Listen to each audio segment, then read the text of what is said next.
नमस्ते। आज हम केमिस्ट्री के एक ऐसे फंडे को कुरेदने वाले हैं जो शायद उन नियमों को ही चुनौती दे दे जो आपने और हमने स्कूल में सीखे थे।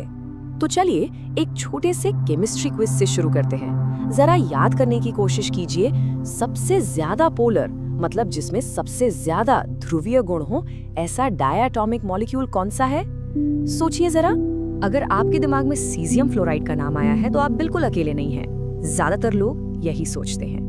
जैसा कि स्टोनी ब्रुक यूनिवर्सिटी के जीसस पेरेज रियोस भी कहते हैं, अगर आप किसी भी केमिस्ट से पूछेंगे तो वो शायद फ्लोरीन चुनेंगे और उसके साथ सीजियम।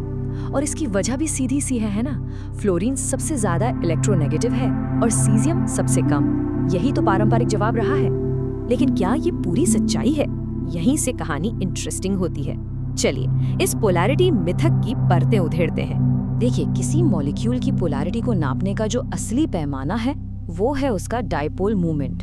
ये बस एक तरीका है ये बताने का कि मॉलिक्यूल के अंदर पॉजिटिव और नेगेटिव चार्ज एक दूसरे से कितनी दूर है। सीधी सी बात है, डायपोल मूवमेंट जितना ज्यादा मॉलिक्यूल उतना ही ज्यादा पोलर होगा। और यहीं पर वो ट्विस्ट आता है। स्कूल की किताबों का पुराना सीधा साधा नियम कहता है कि पोलैरिटी बस इलेक्ट्रोनेगेटिविटी के फर्क पर टिकी है, पर असलियत जैसा कि अक्सर होता है थोड़ी ज्यादा कॉम्प्लेक्स है।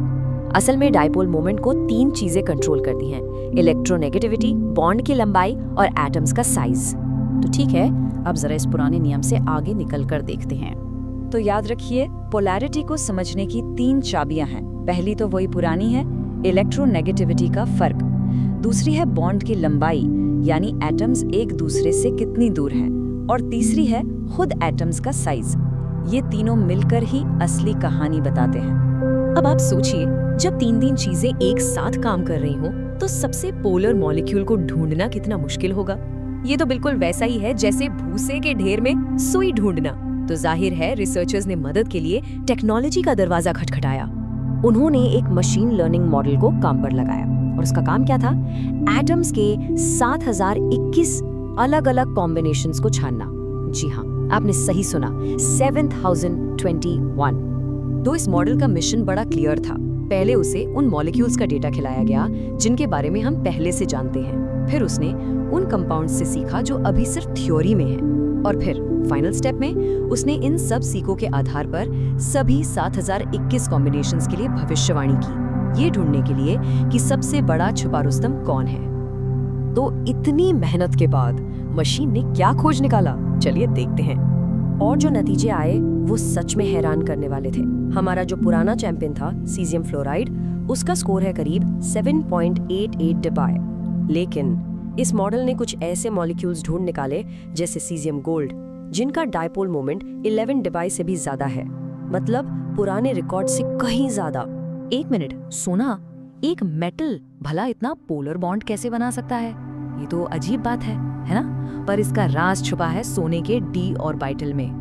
सोचिए कि उसके पास एक खाली जगह है, एक होल है जो इलेक्ट्रॉन्स को अपनी तरफ खींच सकता है, बिल्कुल एक हैलोजन एटम की तरह। ये केमिस्ट्री की उन बातों में से है जो आपको हैरान कर देती हैं। अच्छा, तो सवाल ये है कि इन सबसे फर्क क्या पड़ता है?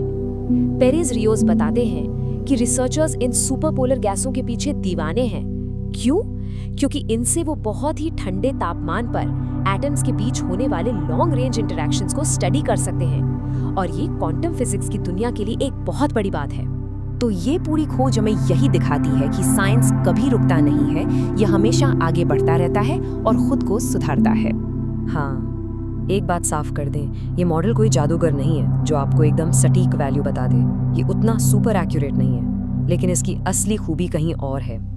ये बताने में माहिर है कि किस तरह के मॉलिक्यूल्स में सुपरपोलर होने का दम है। ये ट्रेंड्स को पकड़ने में लाजवाब है।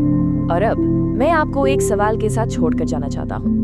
अगर सिर्फ 2 एटम से बने ये सीधे साधे मॉलिक्यूल्स इतने कॉम्प्लेक्स हो सकते हैं, तो जरा सोचिए साइंस की दुनिया में और कितने ऐसे बुनियादी नियम होंगे जो बस इस इंतजार में है कि कोई आए और उन्हें एक नए नजरिए से देखे।